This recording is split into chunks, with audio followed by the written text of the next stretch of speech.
Bismillahirrahmanirrahim. Assalamualaikum warahmatullahi wabarakatuh.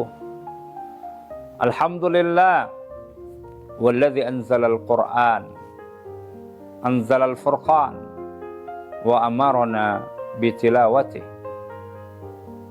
Asyhadu an la ilaha illallah wahdahu la syarikalah wa asyhadu anna Muhammadan abduhu wa rasuluh. Allahumma salli wa sallim wa barik ala sayyidina Muhammadin wa ala alihi wa ashabihi ajma'in.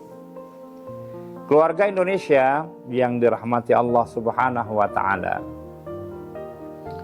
kehidupan yang kita jalani, kalau kehidupan itu mau baik dan benar, maka Allah Subhanahu wa ta'ala sudah menyiapkan juknis, sudah menyiapkan pedoman, sudah memberikan petunjuk agar arah jalan yang kita tempuh itu Shiratal Mustaqim.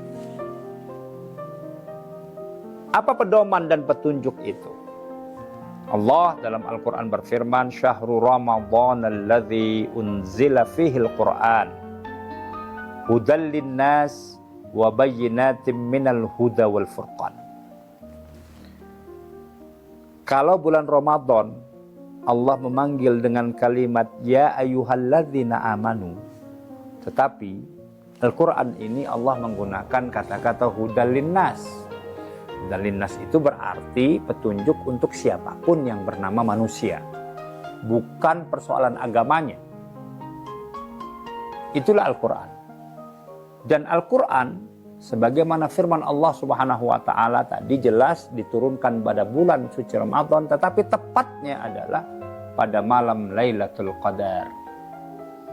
Inna anzalnahu fi Lailatul Qadar. Sesungguhnya kami menurunkan, hu adalah domir ataupun kata ganti dari Al-Quran itu sendiri. Menurunkan Al-Quran ini pada malam Lailatul Qadar. Jadi malam yang luar biasa. Sehingga ada hubungan yang erat antara Al-Quran dan takdirnya manusia. Jadi kalau seseorang membaca Al-Quran, maka insya Allah dia akan menjadi takdir baik. Kalau orang senantiasa bersahabat dengan Al-Quran, kalau orang senantiasa gemar menghatamkan Al-Quran, maka takdirnya itu akan sesuai dengan takdir Lailatul Qadar. Kita bisa bayangkan kalau kita hidupnya 82 tahun, tapi bersama Al-Quran, maka dijamin kehidupan kita selamat dunia dan akhirat. Yang menjadi pertanyaan adalah, 4 kitab samawi yang pernah diturunkan Allah Subhanahu wa ta'ala ke langit dunia ini, yaitu ada kitab Taurat yang diturunkan kepada Nabi Musa, lalu ada kitab Injil yang diturunkan kepada Nabi Isa, lalu kemudian ada Zabur yang diturunkan kepada Nabi Daud, dan satu-satunya yang masih tersisa dan itu komplit itu adalah Al-Quranul Karim.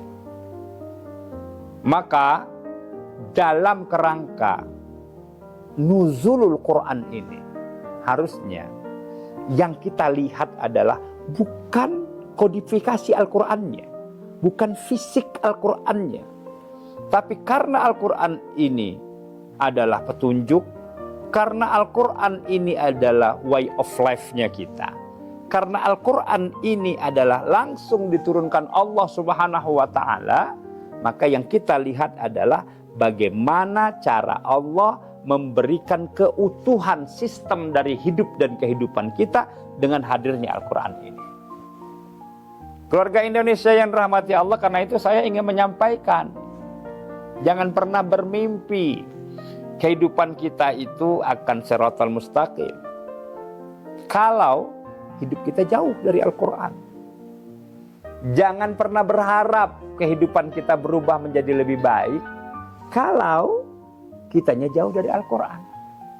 Dan jangan pernah kita mengira bahwa sesungguhnya seluruh sisi hidup dan kehidupan kita dari hidup sampai kita wafat akan selamat tanpa bermesra-mesra dengan Al-Quran. Al-Quran itu oleh Allah Subhanahu wa ta'ala disebut bagian daripada roh kita. Jadi kalau kita punya jasad ini, ruh kita itu akan tenang, ruh kita itu akan damai, ruh kita itu akan baik kalau dia bersentuhan dengan Al-Quran. Wa kadzalika auhayna ruhan min amrina. Bahwa sesungguhnya Al-Quran inilah ruh kita yang sesungguhnya. Kalau Anda galau, kalau Anda gelisah, kalau Anda bingung, kalau Anda stres menghadapi hidup dan kehidupan, mudah langkah yang paling gampang. Kenapa? Yang pertama, Allah menyebut dalam Al-Quran, ala bidzikrillah tatmainnul qulub. Kalau engkau penuhi hatimu dengan zikir, az-zikra itu apa? Nama lain dari Al-Quran. Ya, maka engkau akan mendapatkan ketenangan dalam hidupmu. Engkau akan mendapatkan kedamaian. Dan itulah pesan penting yang ingin disampaikan dengan nuzul Quran itu. Kenapa ia diturunkan pada malam Lailatul Qadar, malam yang sangat tenang, malam yang sangat damai, malam yang sangat menyenangkan, malam yang sangat indah, malam yang penuh dengan keberkahan. Itu pesan penting yang ingin disampaikan pada malam Lailatul Qadar. Itu pesan penting tentang inzalul Quran, diturunkannya Al-Quran pada malam Lailatul Qadar. Karena itu suasana harinya adalah hari yang sangat menenangkan, maka siapapun yang membaca Al-Quran, yang mengkhatamkan Al-Quran, siapapun yang bermesra-mesra dengan Al-Quran, maka orang ini akan mendapatkan ketenangan sepanjang hayatnya. Keluarga Indonesia yang dirahmati oleh Allah Subhanahu wa Ta'ala. Satu ketika sahabat pernah bertanya kepada Rasulullah Sallallahu Alaihi Wasallam, ini ada satu status yang sangat baik yang hanya dimiliki oleh orang-orang yang senantiasa gemar mengkhatamkan Al-Quran. Ya. Apa kata Nabi? Yaitu status yang disebut dengan hal wal murtahal. Apa itu hal wal murtahal?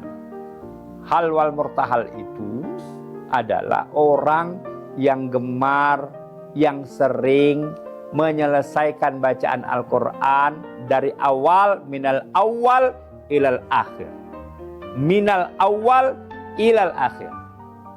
Bukan awal wal akhir, tapi minal awal wal akhir. Min suratil Fatihah ila suratin nas. Bukan min suratil Fatihah wan nas. Artinya apa? Menyelesaikan dari A sampai Z. Dari Al-Fatihah sampai suratun nas. Itulah hal wal murtahal yang akan diberikan kepada siapapun mereka yang gemar mengkhatamkan Al-Quran dalam rangka mencari ketenangan, kedamaian, kesenangan, keindahan hidup. Jadi itu hanya bisa didapatkan kepada mereka yang gemar mengkhatamkan Al-Quran. Kita saat Ramadan, Masya Allah, Al-Quran itu seperti barang yang unik.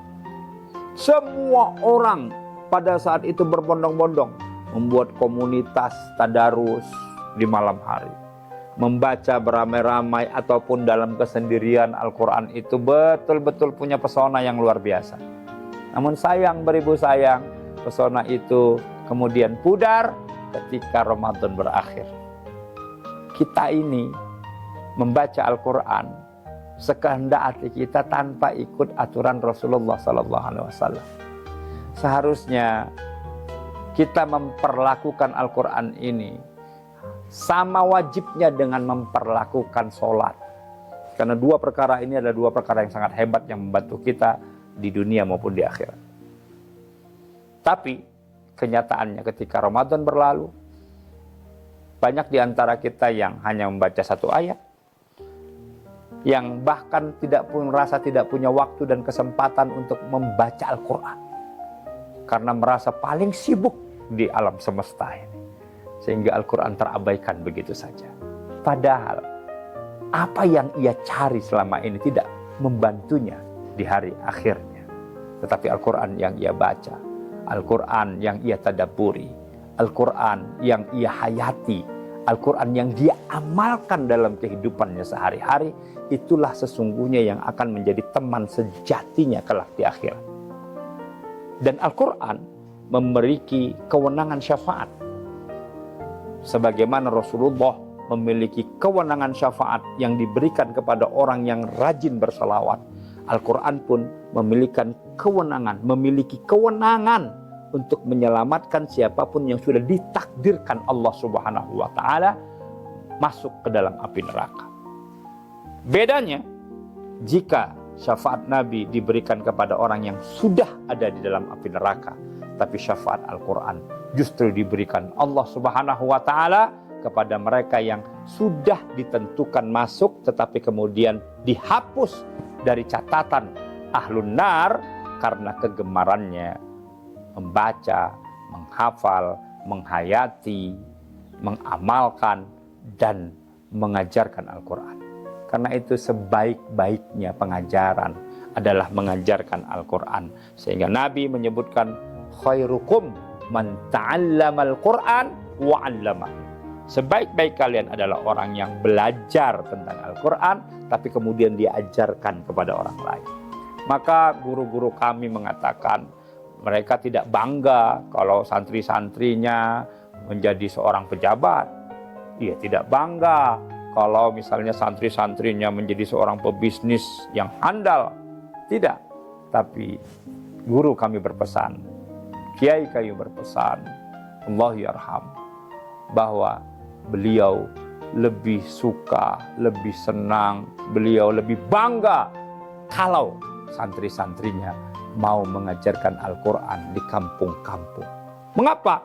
Karena bisnis yang hebat belum tentu bisa menyelamatkannya. Tetapi mengajarkan Al-Quran, insya Allah mendapat jaminan dari Allah Subhanahu wa Ta'ala menjadi khairun nas, orang yang banyak menebar manfaat, orang yang mengajarkan Al-Quran. Maka pahalanya akan terus mengalir sampai ia wafat kelak. Maka orang-orang yang mengajarkan Al-Quran secara otomatis dia sudah mendapatkan 3 dari sesuatu yang tidak pernah pupus walaupun ia sudah masuk ke alam kubur. Apa itu? Yang pertama adalah ilmun yuntafa' bihi. Al-Quran adalah ilmu yang luar biasa, yang kalau kemudian diajarkan ia akan memberi manfaat yang luar biasa. Kemudian apa? Sodakoh jariyah. Sodakoh yang terbaik itu adalah sodakoh dengan cara mengajarkan ilmu Al-Quran kepada banyak orang. Karena itu akan menjadi anfa'hum linnas. Karena itu akan menjadi khairun nas. Dan yang terakhir adalah waladin salihin yad'ulah. Betapa indahnya anak-anak yang kita ajarkan di kampung-kampung itu suatu ketika menjadi guru besar, suatu ketika menjadi ustadz, suatu ketika menjadi muallim, suatu ketika menjadi mursyid karena ia telah mengajarkan Al-Quran sejak kecilnya. Karena itu berbahagialah siapapun yang bisa mengambil hikmah dan makna serta kekuatan daripada nuzulul Quran ini. Al-Quran diturunkan untuk memberkahi semua yang ada dalam hidup dan kehidupan kita. Percaya dan yakinlah bahwa al-haqqu min rabbika fala takunanna minal mumtarin. Kebenaran yang hakiki itu adalah kalam Allah Subhanahu wa taala yang sudah dimulai dengan kata-kata la raiba fi. Maka jangan pernah ada keraguan ketika kita bersentuhan langsung dengan Al-Quran. Jangan pernah kita merasa sia-sia ketika waktu kita untuk digunakan untuk membaca Al-Quran. Jangan pernah merasa lelah kalau kemudian waktu kita itu kita gunakan untuk mengkhatamkan Al-Quran. Tidak ada yang sia-sia dengan Al-Quran dan tidak ada sedikit pun yang meragukan dengan Al-Quran. Kesia-siaan itu karena kita tidak memanfaatkan waktu untuk bermesra-mesra dengan Al-Quran Karim. Semoga pesan daripada nuzul Quran ini dapat kita raih sehingga hidup dan kehidupan kita senantiasa mendapatkan keberkahan dari Allah Subhanahu wa taala. Selamat menikmati malam nuzulul Quran. Semoga Al-Quran senantiasa di hati sampai kita mati. Amin ya rabbal alamin. Nasrun minallah wa fathun qarib wa basyiril mu'minin. Wassalamualaikum warahmatullahi wabarakatuh.